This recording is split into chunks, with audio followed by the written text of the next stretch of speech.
All right, so we are taking a look at MJ's Charlotte Hornets. Not a great offseason for them. The highlight was drafting LaMelo Ball third. He's showing some nice moves on the court. Takes a lot to impress me on a basketball court. I've been watching some preseason LaMelo. He is dropping some sexy dimes. I am pretty impressed so far. He's going to shoot like 3 of 12 every night, but that's another side point. And then the big news for them this offseason, they signed Gordon Hayward to all the monies. They had some monies. MJ's like, hey, I got too much money. You can have it. We were all wondering, what's Hayward going to do with his player option? He's got $35 million player option with the Celtics. He's obviously going to take it. That's a ton of money for a guy who's not worth that. He comes out of the blue and turns it down because Charlotte gave him this ridiculous contract. We're recording this 2 days before the NBA season starts. He's already hurt. The dude is made of glass. I would never have given him this amount of money. It's nuts. To make matters worse, think about the fact that they had to stretch provision Nick Batum, who is in the last year of his deal. Now Nick Batum is on the books for $9 million for the next 3 years. So in reality, what they're doing is paying $40 million on the cap for the honor of having Gordon Hayward on their team. It's terrible. I gave their offseason a D-. Okay, that's pretty pessimistic. I would give it a C if I had to choose, but this is not my part of this thing. That's your segment. A C, like you're still paying Batum and you gave Hayward all of your cap space. Well, you draft LaMelo Ball number 3. It's going to add some excitement. I think, LaMelo Ball is going to be pretty good. Yeah, you know what he's going to do? He's going to put asses in the seats in empty arenas. Yeah. Great year for that. Yeah, okay, we'll go into what I like and dislike about this team. What I like, I already mentioned it, LaMelo Ball. I think you're not going to want to turn your eyes off him. He is like the Harlem Globetrotters on the court. He's going to make amazing passes, crazy lobs, like underhand scoops and stuff. Also, he's going to do some of the dumbest stuff you've ever seen on the basketball court. He's going to chuck threes from really deep, even though he's probably going to shoot like 25%. He's probably going to be high assists, high turnovers.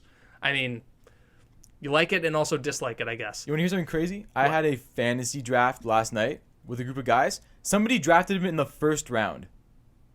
Is this a joke league? No. It was a joke pick.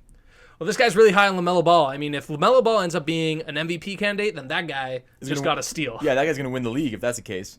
Although, I guess you could have got him at such better value. But let's move on to what I dislike about this team. I think I just dislike this team kind of in general. It's kind of meh. When I look at this team, that's literally what I think of. Like, eh.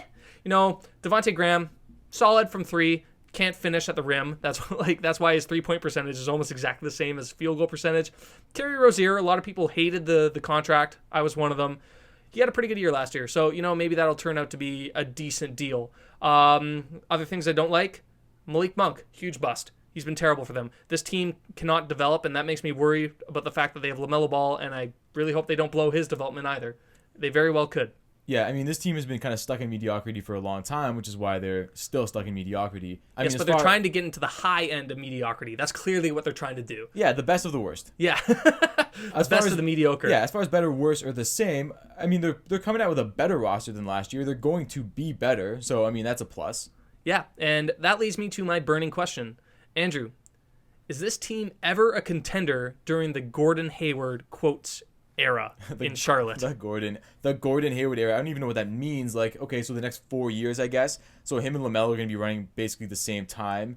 A contender? Did you ask me if they're going to be a contender? Yeah, are they ever a contender? No, not with Gordon, not without Gordon. Like, this franchise is a mess. They're never relevant. You don't like some PJ Washington? No, I don't like PJ Washington at all. But MJ does, and that's the problem. MJ's terrible at picking people. The dude drafted Kwame Brown. Kwame. I think PJ Washington has some potential, actually. But no, I agree with you. No way they're a contender. This team is going to stay in the mushy middle for the foreseeable future. Last thing on the Hornets, Andrew, where do you see them finishing this year?